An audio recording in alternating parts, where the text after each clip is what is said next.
I quit my job.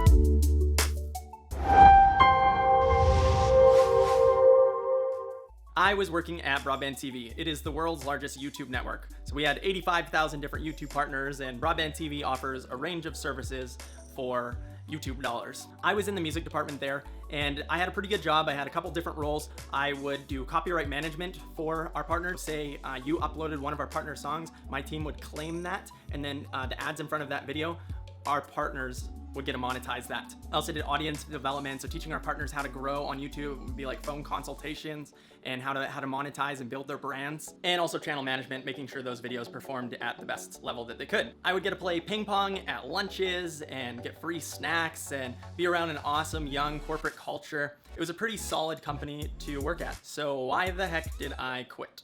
I got 5 reasons why, but let's go to the roof. This is the workstation. This is where the magic happens. This is my business partner, Alex. Hey everyone. That's the new boosted board. I fucking love that.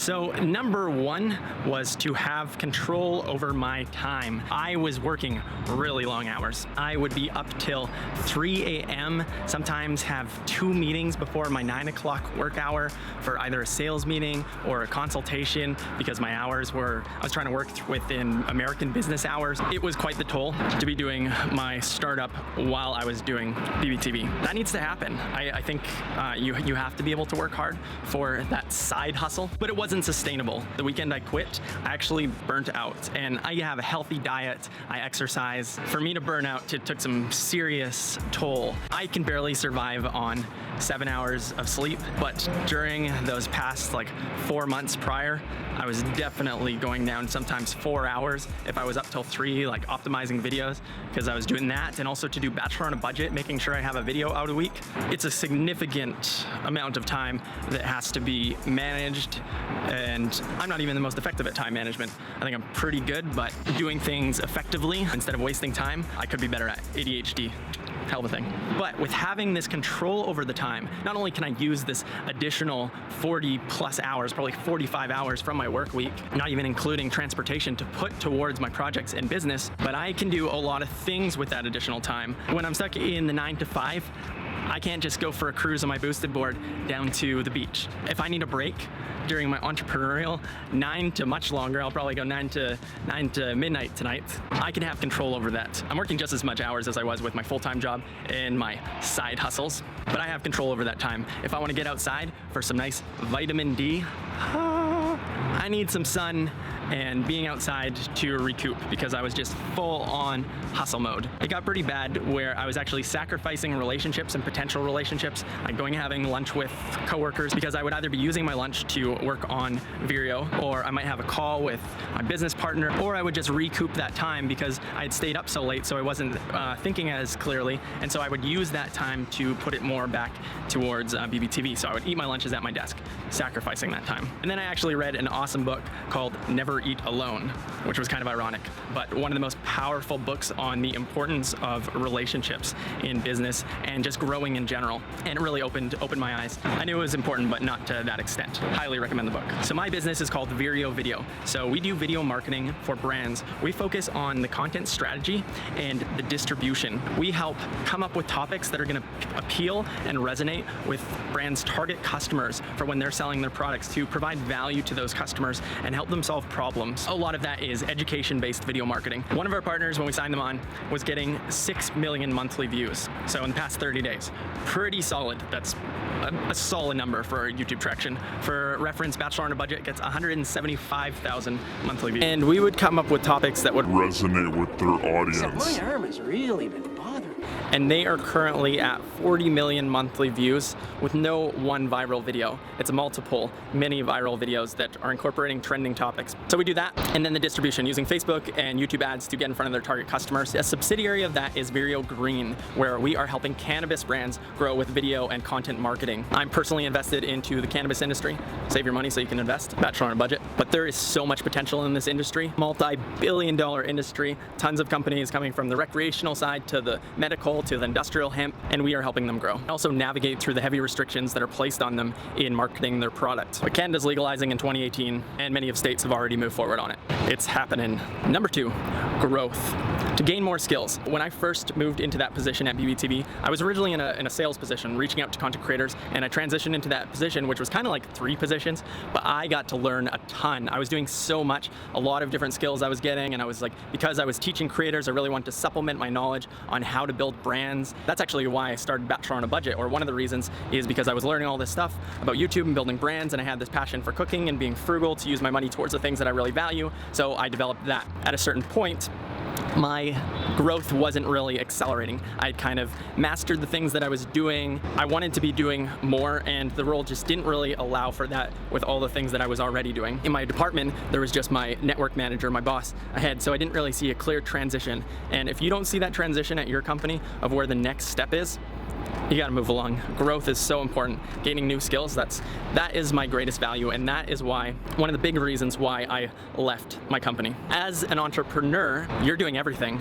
You have to. You are doing accounting, you're the janitor, your marketing, your sales, your business development. You're doing all of these things, and so there's all of these skills, and that really works for the type of person that I am. Like, I do not like repetition.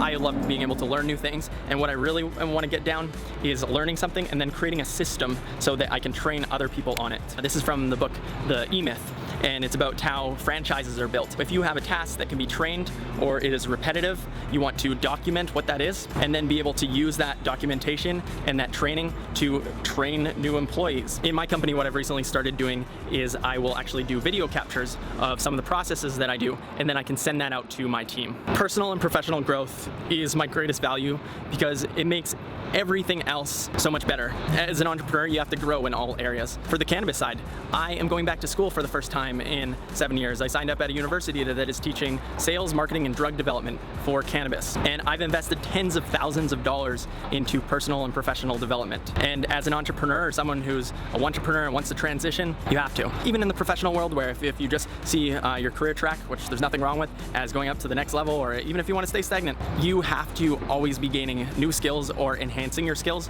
or you're gonna get left behind. That is kind of one of my greatest fears, is that I will not grow and that I will be stagnant, that I won't be successful. Now, success is relative, but 5 or 6 years ago, I was nowhere near the person I am today. Everyone changes from 5, 6 years ago, but it's what you change into and what you learn and how much time you are dedicating to your growth. I've actually made a lot of sacrifices towards that, but it has returns. Number 3, entrepreneurship allows you to build assets. So what does that mean? Assets being things that you own that are of value. Bachelor on a Budget, it is an intellectual property. I own this brand that has value. It generates income consistently month over month, and it grows. It's not huge income, but I can use this to create value for you guys in exchange for monetary returns. I have a library of content. Those are all assets that can be discovered and watched, and I'm not seeing great returns because I haven't had the time to dedicate towards creating products. It's pretty much just been YouTube ad revenue, but I'm building that asset to be able to turn this into a business by providing value in exchange for a monetary return. Vireo Video, the marketing company. I am building up a company that makes revenue, and that I don't have the plans to, but it is an asset that can be sold down the line. And within Vireo Video, I can create media assets, intellectual property that I own that is an asset. Or I've also got this underwear line. It's called Mike Hawk. It's a parody on men's underwear. We just did this super ridiculous photo shoot that I'll have to share with you guys, partnering with some friends, and we've created this underwear line called Mike Hawk that is super ridiculous, but it is an asset. It's a business that will generate monetary returns. And so these have much greater potential returns than if you are working for someone else and creating their assets. At my last company, there was an opportunity for options or shares, so I wasn't building an asset for myself, I was building an asset for them, or I was contributing to an asset for them. And where I was getting a return, is when I was gaining skills. But when I started to stagnate, that's when it was time to move on and develop my own assets. So if you're at a job that you are not liking and you're thinking about transitioning over to start up a company, but you haven't yet, I wouldn't recommend making that shift just yet. Make time for that side hustle. A friend recently said a quote to me, I'm not sure where it's from, but that you can't steer a car that's not already moving. Let me know in the comments if you know who said that. And what that means to me is you have to actually get the car to start moving. You can't be pivoting, and you don't just start making monetary returns when you start a business. Businesses take time. If you have a lot of capital maybe saved up, you have $5,000 in the bank that's gonna last you for the next 6 months, 4 months, 3 months, it still might not be enough. And you can take loans. I'm of the mentality that I don't wanna be in debt, so I don't put myself into debt. I would continue with your job and figuring out how you can make more time in the day to put towards that side hustle and that business. Part of the concept with Bachelor on a Budget is not just being frugal with your money, but it's being frugal with your time. So I'm always trying to think about how I can save time here or there. I pay an extra maybe $200 to $300 a month just so that I can be downtown. Versus maybe 30 minutes out of the city, 20 minutes, I pay a bit more. So that may seem like it's not cost effective. I have an awesome deal in my apartment. Thank you, roommate. It allows me to get to places quicker. Time is that one resource you don't get more of. I went to a doctor's appointment today, and on my boosted board, it took me about 8 minutes to get there, and it is on the other side of downtown. Way past all those sky rises here. And I just cruised down side streets. I was there super quickly. Before I had my boosted board, it would take me 10 minutes to bike to work in the morning. If you're spending an hour and a half in transportation, man, that is so much. And I used to do that too, but I would utilize that time effectively by listening to podcasts. And I highly recommend, if you're not already, I've been listening to podcasts for my personal development for past 6 years. First one was a Brian Tracy Accelerated Learning Techniques. I think the recording was probably like 40 years old, but man, that opened my mind to personal and professional growth and how important it is for having an amazing life. So number 4 is that I already had some income. Now, it wasn't enough income to completely replace my previous job, but I had enough to get by and enough savings to get by. And so you want to kind of plan that out to see how long you can survive. If I were to lose a client, will I get enough? So you want to have actually some financial projections on where you're going to be, because by going into entrepreneurship, you are taking risks, big risks. But because I already had income, I had proven that the model works of offering services to these brands. I proved that I could get some clients, and we had 3 or 4 clients when I left. And it was so necessary that I did quit so I could put more time towards that, because it was getting, as I said, to a point where it was not sustainable. But it was finding that balance, because if I had quit earlier, I would not have had income, and either I would be dipping into savings, and those savings, that emergency fund, that depletes, then it's into investments. And lots of people don't have that financial freedom. I recognize I'm quite fortunate, but I do not want to risk that, and I recognize that other people don't necessarily have that, and that can put you into more trouble. Make sure that you already have some income coming into the business. Unless you're trying to raise capital, you've already got some significant validation, not from your friends who are gonna give you a big thumbs up, but from someone who's gonna tell you your business sucks if it does. Anyways, don't just jump ship without starting to push the car forward. Number 5, exercise. We all know exercise is one of the most important things you can do for your health, your mental health and your physical, keeping that heart going. It has been said that it's actually one of the most important things for productivity and for building energy. When I was doing the super long hours, I was not having the time to exercise. I could feel it. That was probably part of the burnout. Maybe I could have woken up super early, but I don't wake up early if I'm up till 3 a.m. and if I don't have a meeting in the morning. To go exercising, my body's like, nope, sleep is more important. But now, midday, it's not weird if I need to crank up pull-ups, have some exercise, go out, enjoy this. Having that time is so valuable and will keep energy to be able to put that towards those projects in that business. And instead of running at night, I can run in this, or go play tennis when nobody's using the courts in Vancouver by the beach. Having that opposite schedule of the majority of people is awesome. Grocery shopping at 2 p.m. where nobody is there, and get my groceries done in half the time. Anyways, having the time to exercise, so valuable. At BBTV, I so valued being able to play ping pong during lunches. That was like the ultimate mental break, and my first office has got to have a ping pong table. Non-negotiable. Well, I think this is turning out to be a really long video, so I hope you're still here, hope you're still watching, and you've gotten some value out of it.